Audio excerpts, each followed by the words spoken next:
નમસ્કાર, હું રાજ. આપ જોઈ રહ્યા છો સ્પાર્ક ટુડે ન્યૂઝ. નર્મદા જિલ્લાના રાજકારણમાં વધુ એક મોટો ફેરફાર આવ્યો છે. ડેડિયાપાડાના ધારાસભ્ય ચૈતર વસાવાના નજીકના ગણાતા અને આમ આદમી પાર્ટીના સક્રિય કાર્યકર રહેલા જગદીશ વસાવાએ ભાજપને ખુલ્લું સમર્થન જાહેર કર્યું છે.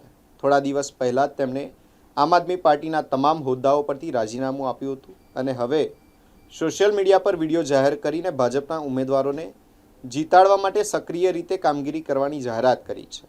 જગદીશ વસાવાએ વિકાસ અને સુશાસનને ધ્યાનમાં રાખીને આ નિર્ણય લીધો હોવાનું જણાવ્યું છે.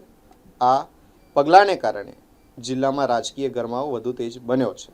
જ્યાં એક તરફ આમ આદમી પાર્ટીને ફટકો માનવામાં આવી રહ્યો હોય તો બીજી તરફ ભાજપ માટે આ સમર્થન વધારતું પગલું ગણાઈ રહ્યું છે. આજે અમારા આગેવાન જગદીશભાઈ ને ધમાભાઈ આમ આદમી પાર્ટીમાંથી રાજીનામું આપેલ છે, તો એમના હાથે અમે ભેગા થયા છે ને હવે જગદીશભાઈ જે ડિસિઝન લેશે તે અમે સ્વીકારશું. તે રીતે આ જગદીશભાઈ કંઈ કહેશે આપણને દે.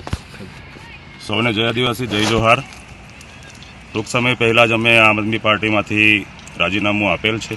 મારી જોડે અહીં ઉપસ્થિત ધમાભાઈ છે, અનિલભાઈ છે, શિવરામભાઈ કોયલીઓથી પણ ઉપસ્થિત છે.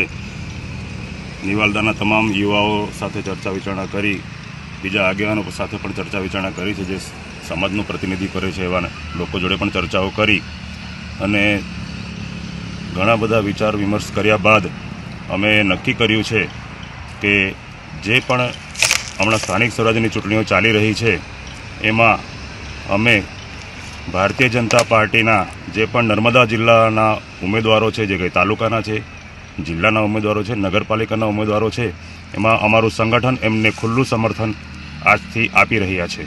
ધન્યવાદ. જય આદિવાસી.